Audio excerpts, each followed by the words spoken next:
De verdad mi tierra, ni siquiera Sevilla. Digo siempre Andalucía, pues si Sevilla o Granada es la madre que me dio ciudadanía, las otras provincias 7 que forman la geografía son por vínculos de raza, o mi tío o mi tía.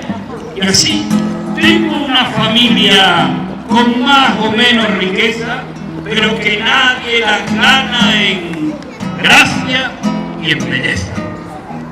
Mi tío Cádiz, el marinero, flor de la marinería, con su barquito velero va cruzando la bahía, aquel que cuando está triste casi nunca se le nota, ya que remedia sus males celebrando carnavales con coro y chirigota.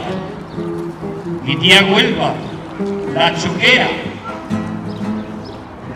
madrina de Juan Ramón, plataforma marinera de donde salió Colón, llevando 3 calaveras.